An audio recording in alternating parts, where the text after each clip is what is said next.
তাফসিরে কুরতুবী 2 নম্বর খণ্ড 112 নম্বর পৃষ্ঠা, এবং সহিহ বুখারীতেও, এটা সহিহ বুখারীর বরাত দিয়ে ওই জায়গায় আলোচনা করেছেন 3365 নম্বর হাদিসের আলোচনায়, সেই জায়গায় আলোচনাটি এসেছে। ওয়াফিল বুখারী আন্নাহুল হাজরুল্লাযী ইরতাফা আলাইহি ইব্রাহিম, এটা ওই পাথর হিনা যাউফা আন রাফইল হিজারা, যখন উনি কাবা পূর্ণ নির্মাণ করেন, ওই জায়গায় পাথর উঠাইতে যখন উনি অক্ষম হন, এত উপরে কিভাবে উঠাবে,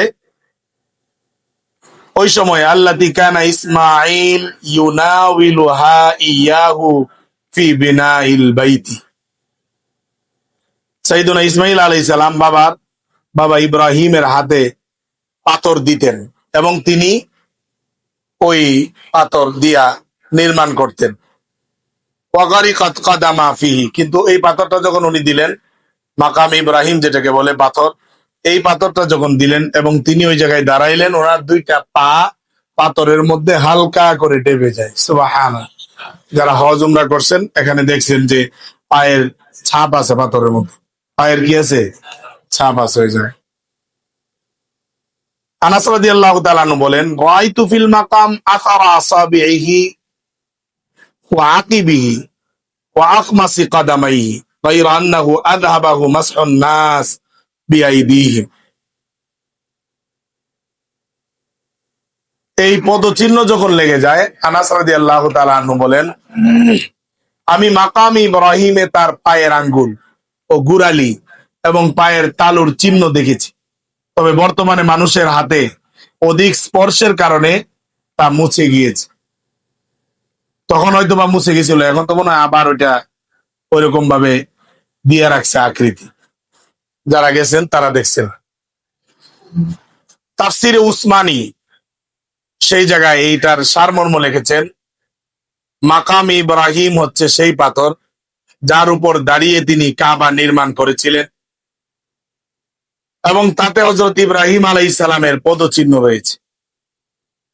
হাজরে আসওয়াদের নেই, এই পাথরও বেহেশত থেকে আনা হয়েছে। এই পাথরটি তাহলে বেহেশতের পাথর।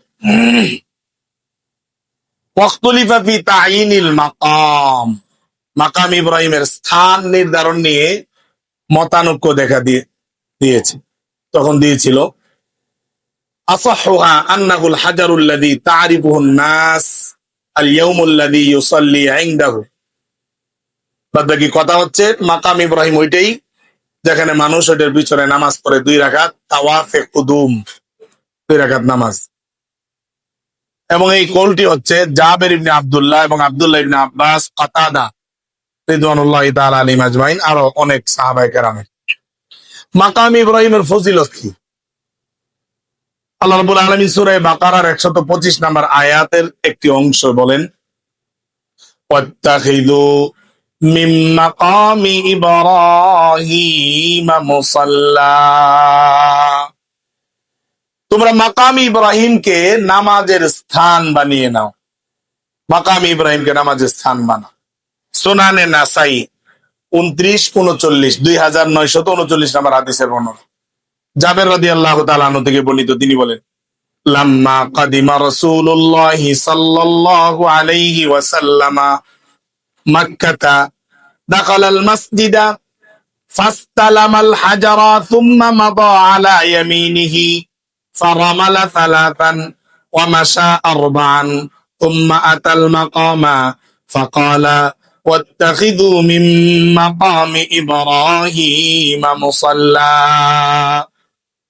হযরত জাবের রাদিয়াল্লাহু তাআলা আনহু থেকে বর্ণিত, তিনি বলেন, রাসূলুল্লাহ সাল্লাল্লাহু আলাইহি ওয়াসাল্লাম যখন মক্কায় আগমন করলেন, তখন তিনি প্রথমে মসজিদে হারামে প্রবেশ করে হাজরে আসওয়াদকে চুম্বন করলেন, এরপর ডান দিকে গেলেন এবং 3 বার রমল করলেন।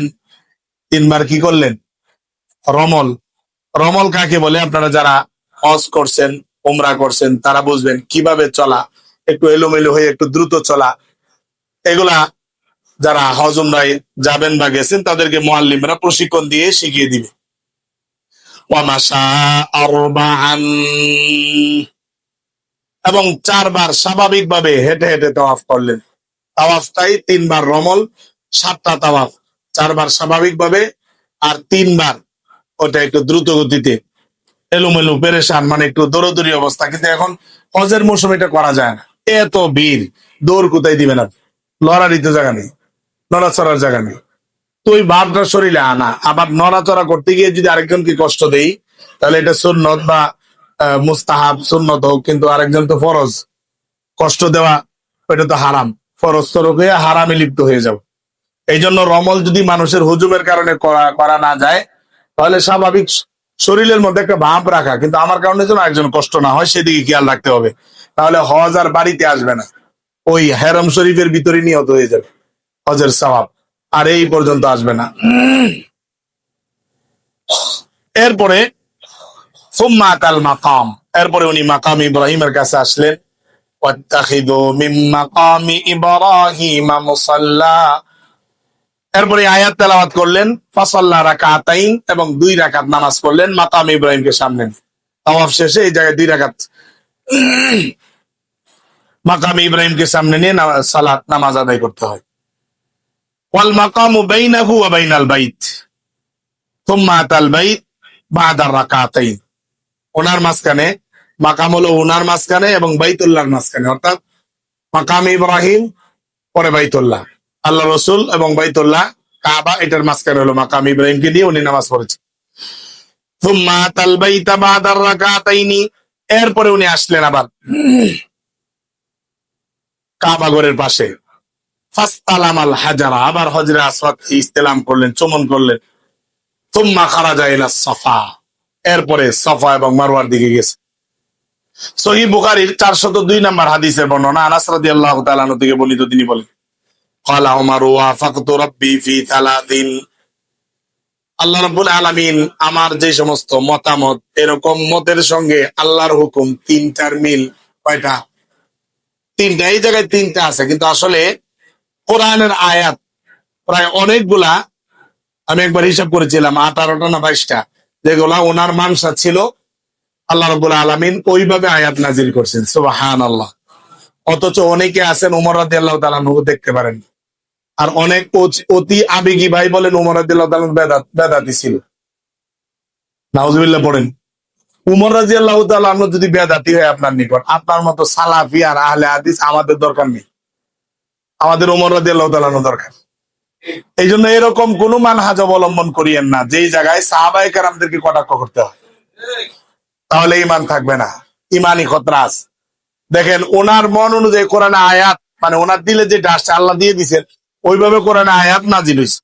আর আমরা যখন তারাবির আলোচনা করি 20 রাকাত 8 রাকাত, তখন বলে যে উমর রাদিয়াল্লাহু তাআলা 20 রাকাত পড়ছে, উনিও বেদাতি। আশ্চর্য কথা, এই কাণ্ডহীন জ্ঞান আপনাকে কে দান করলো? এটা তো এলমে ওহী না, এটা তো কোরআনী ইলম। একটা সাহাবী সম্পর্কে কথা বলতে আপনার জবানে বাজে না, বলে যে উনিও বেদাতি। সাহাবীকে বেদাতি বললেন, আপনি কোন জায়গার কি হয়ে গেলেন? কোন জায়গার কুতুব আপনি?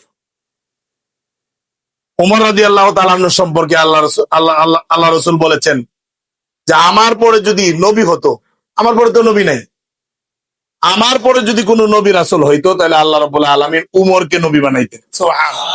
আপনি তাকে বেদাতি বলেন? আপনি কোন জায়গা? কত বড় আল্লামা আপনি, কত বড় স্কলার! এই স্কলার গুলি সেই সাহাবায়ে কেরামের যে সমস্ত ঘোড়া ছিল, যে সমস্ত বাহন ছিল, তাদের পায়ের ধুলো পরিমাণও মর্যাদা রাখে না। সাহাবায়ে কেরামের পায়ের ধুলা পরিমাণ সম্মান আমাদের নাই। তাদের মর্যাদা আল্লাহ রাব্বুল আলামিন এত পরিমাণ বাড়িয়ে দিয়েছে, তাদের সম্পর্কে আয়াত নাযিল করে দিয়েছেন, রাদিয়াল্লাহু আনহুম ওয়া রাদু আন, আমি আল্লাহ তাদের প্রতি খুশি, তারাও আমার প্রতি খুশি। সুবহানাল্লাহ। আপনার সম্পর্কে কোন আয়াত নাযিল হয়েছে বলেন? আমার সম্পর্কে কোন আয়াত নাযিল হয়েছে? এদের সম্পর্কে আল্লাহ রাব্বুল আলামিন উমর ফিল জান্নাহ, আল্লাহ রাসূল নিজে বলছেন উমর জান্নাত। তো জান্নাতি হয়ে যদি বেদাতি হয়, আপনি কোন জায়গার আকীদার মানহাজ, কোন সহিহ আকীদা নিয়ে আপনি বসবাস করেন? যাই হোক, এতটুকু অবলম্বন করা যাবে না, এতটুকু দুঃসাহস দেখানো যাবে না যে উমর রাদিয়াল্লাহু তাআলা আনহু বেদাতি ছিলেন, ওসমান রাদিয়াল্লাহু তাআলা আনহু বেদাতি ছিলেন। এই দুঃসাহস দেখাইলে আপনার এই সহিহ মানহাজ আর আপনার এই সহিহ আকীদা একটা টয়লেটের টিস্যু পরিমাণ মূল্যায়ন রাখেন। তো সাহাবী নিয়ে আপনি কথা বলবেন? যাদের সম্পর্কে সুসংবাদ স্বয়ং রাসূল দিয়েছেন, স্বয়ং আল্লাহ রাব্বুল আলামিন আয়াত নাযিল করেছেন, তাদেরকে নিয়ে আপনি কথা বলেন, কটাক্ষ করেন। যাই হোক, আল্লাহ রাব্বুল আলামিন সকলকেই হেদায়েত দান করুন, সকলে বলেন আমিন।